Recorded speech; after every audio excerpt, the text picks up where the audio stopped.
ಯೋಜನೆ ತರಬೇಕು, ಅದು ಪ್ರಾಮಾಣಿಕವಾಗಿ ಅನುಷ್ಠಾನ ಮಾಡಬೇಕು. ಅದು ಮಾಡಲಿಕ್ಕಾಗಿಲ್ಲ ಅಂದರೆ ಆ ಯೋಜನೆ ಯಾಕೆ ತೊಗೊಂಬರ್ತೀರಿ? ಹಣದ ಕೊರತೆ. ಈಗ ಹೇಳ್ತಾರೆ ಅವ್ರು ಸಚಿವರು, ಅಲ್ರಿ ಪ್ರತಿ ತಿಂಗಳು ನಾವು ಕಂಪಲ್ಸರಿ ಕೊಡ್ಬೇಕನ್ನ, ಸ್ವಲ್ಪ ಡಿಲೇ ಹಾಕಿದ್ರಿಪ್ಪ, 2 ತಿಂಗಳು 3 ತಿಂಗಳು ತಡ್ಕೋಬೇಕು.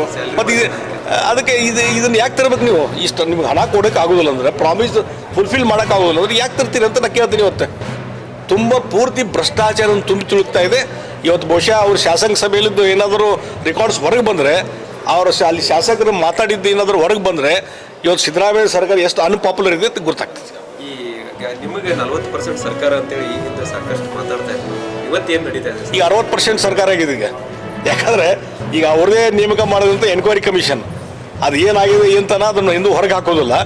ಹೊರಗೆ ಸುದ್ದಿ ಬಿಡ್ತಾರೆ, ಇಲ್ಲ ಅದು ಆ ರೀತಿ ಫುಲ್ ಆಗಿದೆ ಹಾಗೆ ಅಂತೇಳಿ.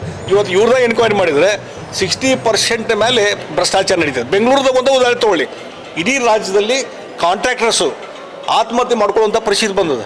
ಸುಮಾರು 62,000 ಕೋಟಿಗಿಂತ ಹೆಚ್ಚು ಬಿಲ್ ಬಾಕಿ ಇದೆ. 62,000 ಕೋಟಿ ಅಷ್ಟು ಬಿಲ್ ಬಾಕಿ ಇದೆ, ಹಣ ಬಿಡುಗಡೆ ಆಗ್ತಾ ಇಲ್ಲ.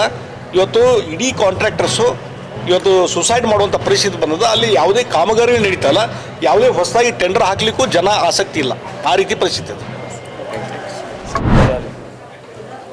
ಈಗ ಸದ್ಯ ಮಾತಾಡೋದಂದ್ರೆ ಇವತ್ತೇನೆ ಏನು ಮಹಾಪೌರ್ ಇಲೆಕ್ಷನ್ ಆಯಿತು, ಅದರಲ್ಲಿ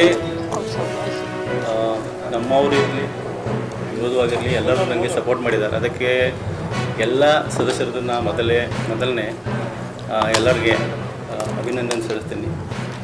ಮತ್ತು ಎಲ್ಲರ ಜೊತೆಲೇ ಕೆಲಸ ಮಾಡೋದು, ಬೆಳಗಾವಿ ಸಲುವಾಗಿ ಕೆಲಸ ಮಾಡೋದು, ಬೆಳಗಾವಿ ಪರವಾಗಿ ಕೆಲಸ ಮಾಡೋದು, ಮತ್ತು ಎಲ್ಲರ ಸದಸ್ಯರ ಕೇಳಿ ಅವ್ರದ್ದು ಏನು ಸಮಸ್ಯೆ ಇರ್ತಾವೆ ಅದ್ರ ಬಗ್ಗೆ ಹರಿಸೋದು ಪ್ರಯತ್ನ ಮಾಡೋದು. ಎರಡನೇ ಮಾತ, ಈಗ ಎಲ್ಲರೂ ಶಾಸಕರು ಅಭಯ್ ಪಾಟೀಲ್ ಅವರು, ನಮ್ಮ ಜಗದೀಶ್ ಶೆಟ್ಟರ್ ಸಾಹೇಬರು ಮತ್ತು ಸಾಹೇಬಣ್ಣ ತಳವಾರ್ ಅವರು ನನ್ನ ಸಲುವಾಗಿ ಇಲ್ಲಿ ಬಂದು ನಮ್ಮ ಪರವಾಗಿ ವೋಟ್ ಮಾಡಿದರು ಮತ್ತು ನಮಗೆಲ್ಲ ಟೈಮ್ ಕೊಟ್ಟರು.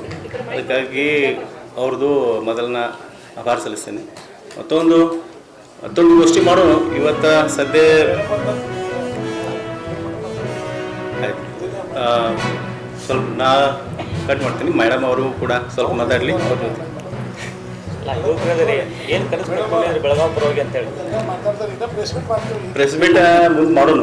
ಈಗ ಸದ್ಯ ಮಾತಾಡಲಿ ಸರ್.